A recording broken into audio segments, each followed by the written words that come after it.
striking for the whale. So get your jobs into your boats, and after him we'll go. We know he is a sperm whale because he spouts so low. We got our boat aside of him, we got 2 irons in, but the whale he rose up with his tail and killed one of our men. So be cheerful, lads, let your hearts never fail, while the bold harpooner is striking for the whale. Well, the losing of that whale, me boys, grieved our captain sore, but the losing of that wandering whale is grieving more. But now the ship is full of oil, go past the can of gin, we and men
three types of whales: the right whales, the bowhead whales, and the sperm whales.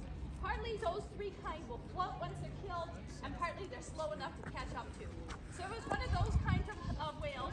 Then the boatheader would decide how many boats to lower. Today, you heard the cry of lower the waist boat. And the boatheader in the back, and one of the men would scramble down into the boat, and then come down in the boat. And then everybody else has to scramble in. And you saw there was quite a bit of confusion at the beginning. They had to get the oars in place, the harpoons rigged, and get going after the whale. Now when they got close to the whale, this man who has been rowing his heart out right here would hear the cry from the boatheader to stand up and give it to him. And what he's giving is the harpoon. This one is an old-fashioned kind, and it made such a big hole that it pulled out very easily, and they lost more whales than they caught with this type of harpoon. So in 1848, the toggle iron was perfected. It would make a small hole going in like this, and then it would toggle open and would be able to pull out as easily. So this harpoon doesn't kill the whale, it just works like a giant fish hook. And you can see it's attached to a line that goes through the top of the bow, underneath the kicking strap, over the tops of all the oars, around the stump in the back called the loggerhead, and then into the two tubs of whale line.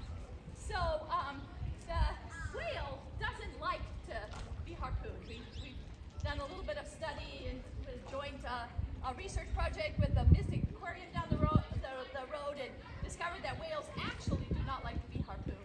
So the whale could have one of three reactions. It might turn around and smash up the boat. Whales had very powerful jaws, very powerful tails. They could break the boat apart very easily. But luckily for the whalemen, didn't do that very often. Another thing a whale can do is dive straight down to the bottom. And we carry 2,000 feet of line in the boat, but we know, for instance, that sperm whales can go over 4,000 feet down. So we call that the fatal discrepancy. But if they should start to dive too deep, they could attach a drogue, which is like a bobber to the end of the line, or in the worst of cases, when the boat is being threatened to be dragged underneath as well, they can grab. Oh, here it is. What we call the crisis management tool here. And, or every man carried a knife on him and he could cut with that as well. But the whale doesn't do that very often either. Most commonly the whale simply takes off across the surface, going as fast as possible, going in bursts up to 15 to 20 knots, or 15 to 20 miles per hour, but generally aiming around 5 miles per hour. And that could last anywhere from 20 minutes to over 24 hours that whale might tow the boat around. And that was called the Nantucket sleigh ride, if you've ever heard that term. That's where it comes from. And during the Nantucket sleigh ride, there are other things going on in the boat, and we'll let the rest of the folks tell you. So the man in this position was known as the bow oarsman, mainly because of his location, one in the bow of the vessel, but also he would have the duty if the boatsteerer became incapacitated during the journey, somehow got knocked out, they would take over for that position. Also, there are three main ways to move a whaleboat. The first of which being your oars, but as you can hear, very loud. So if you're trying to get very close to that whale, you might scare it off because it probably will hear you coming. There are two quieter ways to also move this vessel. One of which being you could attach a sail right here in the center of the vessel, but that might not be the most effective way of maneuvering your way through that whale. So as you saw us do in the beginning, there's a thing called paddle, and that is what likely they would have used a lot more often than not to get very close to that whale in order to strike their harpoon into it. The man in this position was known as the midship oarsman, as evidenced by his location in the middle of the whaleboat. He would have the longest and heaviest oar, up to 45 pounds and up to 18 feet long, made of ash. A couple of provisions aboard a whaleboat. We have a water breaker, which would carry 3 to 5 gallons of fresh drinking water. And we also in the aft have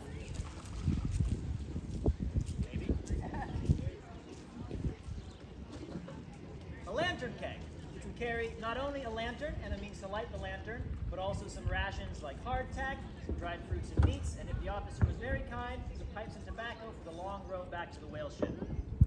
The man in this position is the tub oarsman. He's seated between the two large tubs of whale line.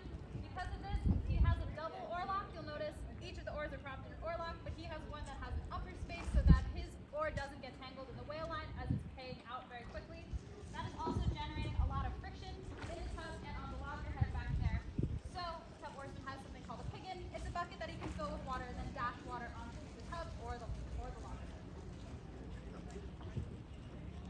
man in this position here is the aft oarsman. Now, in modern rowing terms, this position can be called the stroke, but that's not very applicable here because this man here is not setting the stroke.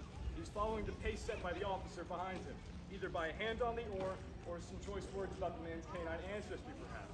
Now, this oar is the smallest, and this position, just due to the proximity of the officer here, is the smallest, so oftentimes it'd be the youngest crew member or the smallest, which is why they put the 6'1" guy here today. So, and now as the whale is not going at consistent speed, so it's slowing up and, slowing down and speeding up. So as that whale line needs to get coiled up, he's gonna coil it right back on here, on this space right here called the stern sheets. That way when the whale speeds back up again, it pays out neatly. You've heard several references to the man that I represent as that of the officer or the boat header. He could be first through fifth mate. In the early days of whaling, maybe even the captain himself would be manning this boat. But in any course, he was in charge of this small craft. He made 10 times more money than the rest of these lunkheads in this boat. But he had to earn their respect, which I gave up on that a long time ago. So when they got close enough to the whale, he gave the command to peak the oars. Then he gave the command to the boat steerer, which is up the front, to come aft and take up this oar here.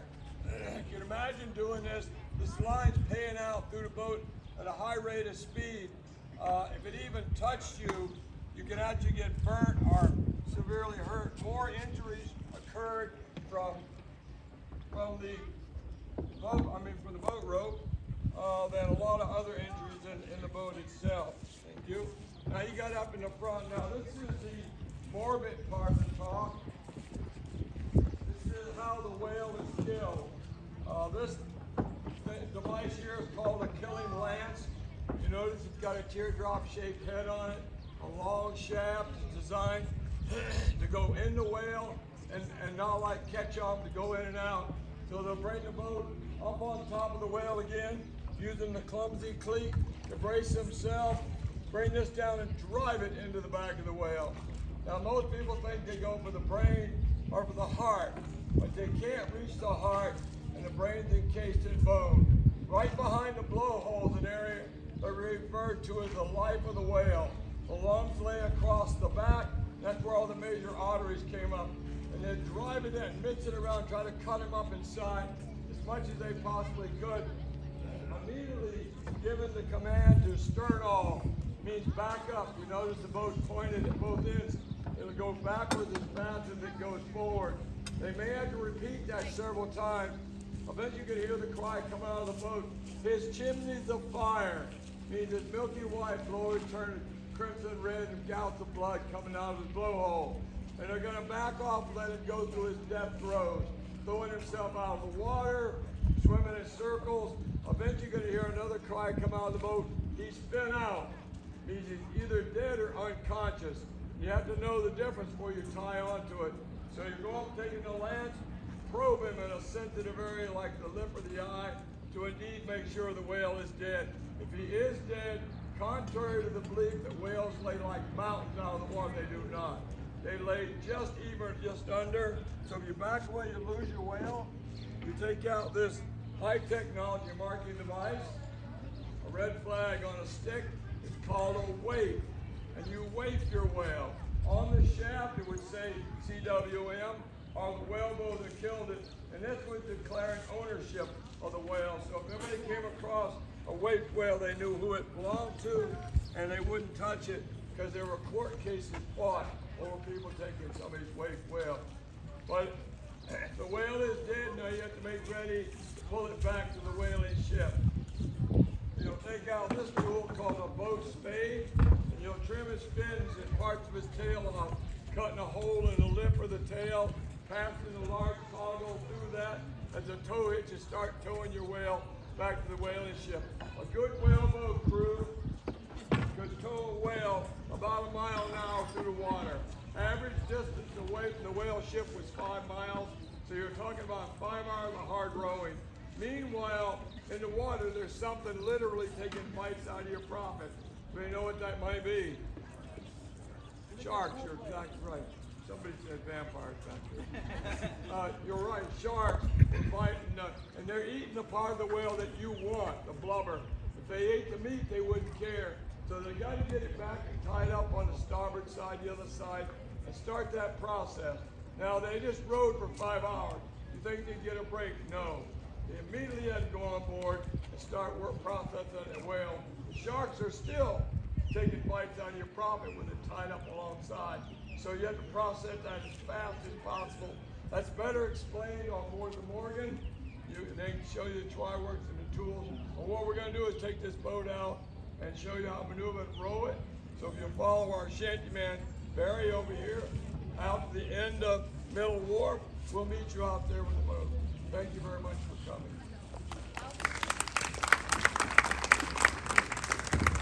So while it is very nice to hear about what makes this boat maneuverable and remarkable, it's something entirely different to see it. So they want to get themselves out and get a little bit more sea room out of the river. So if you follow me to the end of the dock, I'll tell you all about it, and I'll point out some of the features of it as well. Now, one of the big things a lot of people tend to notice as we're going through this demonstration is the stripes on the ends of the oars. Those denote the position of that oar in the boat. We talked about in the talk that the midship oar is the biggest and longest. But if you notice, when the oars are fully extended, all the oar blades are about hitting the water in the same spot. The length of the oar is determined by how far it has to go across the boat to reach the hand of its rower. This is not like a normal rowboat. Most rowboats, you sit in tandem. You have somebody right next to you in pairs, and you row. But this is much more like a modern-day cruise shell, where you have these really long sweeps. And to get really good leverage, you need to be as far away from the fulcrum point as possible. And so that's why the midship oar happens to be the longest and heaviest oar. It's just the widest position from the boat. You also might notice that the oars are oddly staggered. There's 3 oars on one side and 2 on the other, which might seem very detrimental, that the boat is going to be overpowered in one direction and not the other. And that is true, but it's because these boats are at their most vulnerable when they are under tow. When that whale is pulling the boat behind it, the boat needs to be evenly balanced. And that steering sweep that Mary Kay's got is actually coming off of the boat at the same side as the 2 oars. So there are technically 3 oars on each side if you count that steering sweep. The nice thing with 2 oars on one side and 3 on the other is the commands in a whaleboat are never given to port side, starboard side, or any position specifically. The orders are given to 3s and 2s, you'll hear in a second. And so if you are a brand new rower, again, this is an industry with a high turnaround rate. A lot of these people have never been to sea before. You need something easy to figure out. So stern 2, avast 2, hold water 2. So if you look over and there's only 2 oar blades on your side, you follow the 2 commands. If you see 3 oar blades on your side, you follow the 3 commands. Makes it very easy to follow. And that steering sweep, as you can see as we do these turns here, that steering sweep is the key to this boat's maneuverability. A normal boat with a rudder and a tiller requires forward momentum to turn. A whaleboat does not. You could drop a whaleboat in the middle of a swimming pool and it could spin perfect circles within its own length. It does not need to go forward or backward to turn. Why do you need that kind of stop-dead maneuverability? Well, with a whale, as you can imagine, there's a lot of parts that are dangerous when you're in close. Sperm whales, they have a huge dead, they see really well on the sides. They have a big dead spot right in front, so if you can approach your whale from that area, you're better chance of getting close to it. But also, once the whale starts thrashing about, you need to be able to turn and maneuver and avoid while still getting those killing blows in close. All of this is very, very close quarters. We can't stress that enough. Now, these boats weigh about 1 ton, but even so, with those big steering sweeps, they are quick to get up to speed, as we're going to show you here. And Mary Kay is being very encouraging today.